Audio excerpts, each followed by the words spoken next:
नाद करण्याचं काम या दारू रूपी राक्षस आज करत आहे. म्हणून हात जोडून प्रार्थना आहे, संत सेवालाल महाराज, मा जगदंबा, मुसाजी महाराजांनी आयुष्यभर आम्हाला सन्मार्ग दाखवला. संत सेवालाल महाराजांनी आपल्या आयुष्याच्या शेवटच्या क्षणापर्यंत निर्व्यसनी राहिले आणि शेवटच्या क्षणापर्यंत तुम्ही आम्ही कसं योग्य मार्गाने लावल याच्या करताच त्यांनी विचार केला. आणि लक्षात घ्या, सेवालाल महाराजांचे काही शब्द खरं होत आहे.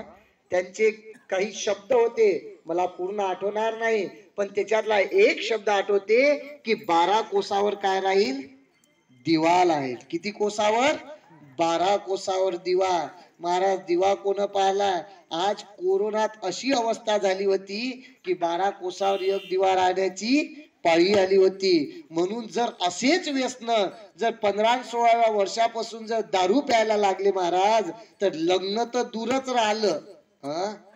20व्या आणि 25व्या वर्षी लग्न तर दूरच राहिलं, पण सर्वात मोठा फायदा म्हणजे ते माणूस म्हातारच होणार नाही. आज गावात जाऊन पाहिलं, जुन्या काळात गावात जाऊन पाहिलं महाराज, तर या चौकात 5-7 म्हातारे माणसं बसून दिसायचे, त्या चौकात 5-10 म्हातारे माणसं बसून दिसायचे. ते गावाचं वैभव होतं. पण आता जर जाऊन पाहिलं ना, तर गावात म्हातारा माणूसच दिसणं झाला महाराज. का? अरे दारूनं सारं सडून जाते, खऱ्यानं तोंड खराब होते, त्या बिडीनं सारं धुपटून जाते, तर जगल किती महाराज? वयाच्या 30व्या आणि 35व्या वर्षी माणसं मरायला लागले. अरे या दारूनं 6 महिन्याचा मुलगा, कोणाला 12 महिन्याचा मुलगा.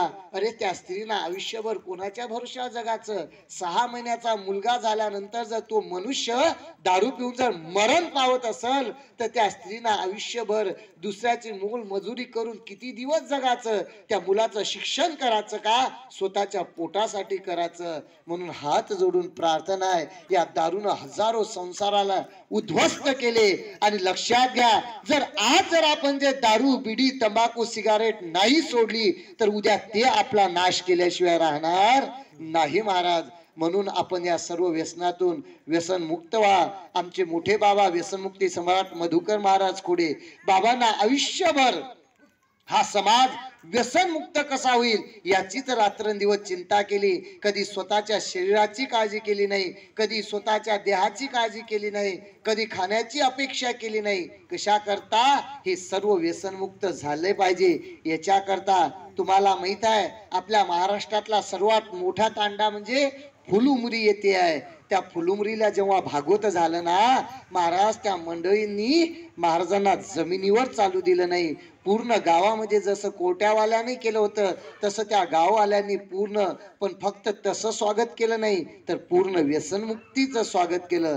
म्हणून मनुष्य म्हणून जन्माला आलेला ना, शेवटचं 1 मिनिटात बोलतो आणि वाणीला पूर्णविराम देतो. का व्यसनमुक्त व्हायचं? कशा करता व्यसनमुक्त व्हायचं?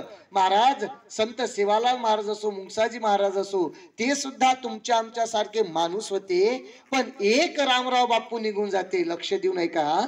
एक रामराव बाप्पू निघून जातात, एक संत सेवालाल महाराज जातात, एक भगवान मुंगसाजी महाराज निघून जातात, तर हजारो लोकांच्या डोळ्यात अश्रूच्या धारा वाहतात. काय?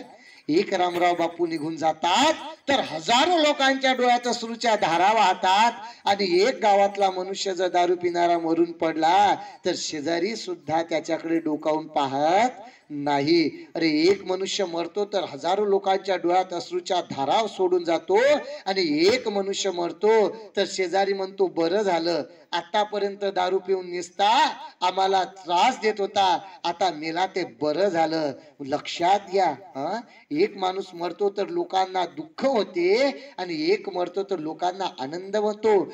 म्हणून 100 वर्ष कुत्र्यासारखं जगल्यापेक्षा, कान देऊ नये का? काय 100 वर्ष कुत्र्यासारखं जगल्यापेक्षा अरे 10 वर्ष जगा, 21 वर्ष जगा, पण माझ्या छत्रपती शिवाजी महाराजांसारखं जगा, माझ्या भगतसिंगासारखं जगा, माझ्या सेवालाल महाराजांसारखं जगा, बिरसा मुंडा क्रांती सूर्य बिरसा मुंडा यांच्यासारखं जगा महाराज. अरे त्यांचं नाव जर कापलं ना तर लोक थरथर असे कापत होते. अरे दारू पिऊन या नालीत पडणं, त्या गटारात पडणं, याच्या शिवा खाणं, त्याच्या शिवा खाणं. अरे शेजारी सुद्धा चांगले म्हणत नाही, मायबाप सुद्धा चांगले म्हणत नाही, गावकरी सुद्धा चांगले म्हणत नाही. मग असं कुत्र्यासारखं जीवन जगल्यापेक्षा माझ्या रामराव बापू सारखं जीवन जगा. माझ्या सेवालाल महाराज काही 70-80 वर्ष नाही जगले महाराज.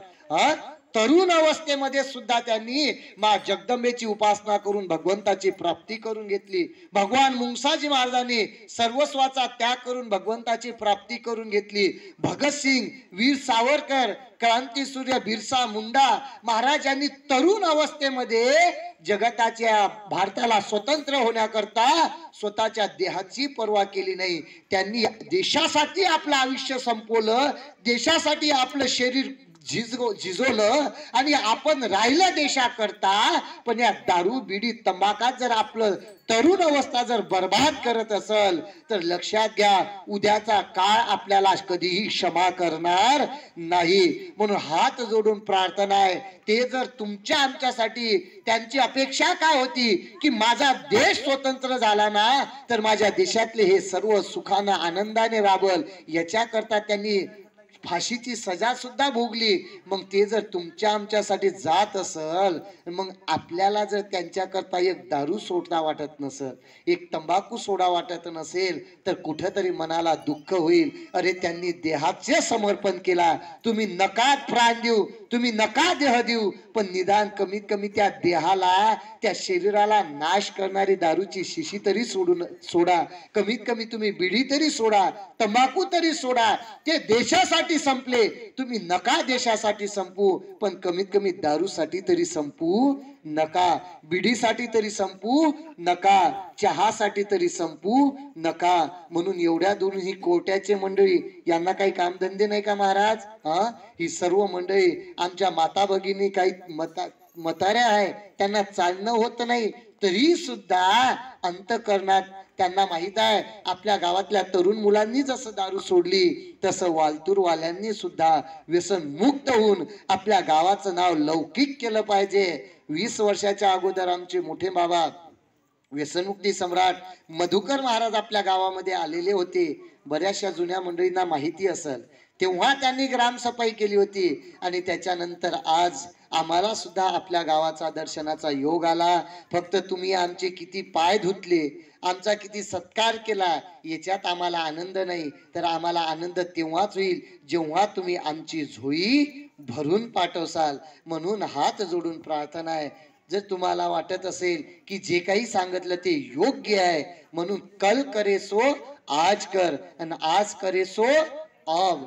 अशी वेळ पुन्हा मळेनी बाई, अशी वेळ पुन्हा वापस येणार नाही. एक वेळा झोळी जर गावातून निघून गेली आणि तुम्ही म्हणलं महाराज अहो तुम्हाला 10,000 रुपये देतो, पुन्हा आमच्या गावात या, पुन्हा हे झोळी येईलच का याचा भरोसा सांगता येणार नाही. कारण की आम्हाला तुमच्या पैशाची अपेक्षा नाही, आम्हाला तुमच्या सोयाबीनाची अपेक्षा नाही, आम्हाला फक्त तुमच्या दुःखाची अपेक्षा आहे. आणि आल्याबरोबर आमच्या माऊलींना दया आली आणि त्यांनी आपलं व्यसन सोडलं. पण एकच आहे का गावात व्यसन? म्हणून हनुमंतरायाच्या चरणाजवळ आपण आलेला आहोत. जर कोणाची व्यसन सोडण्याची इच्छा असेल तर फक्त 2 मिनिटं आम्ही आपल्या गावात थांबतो. पण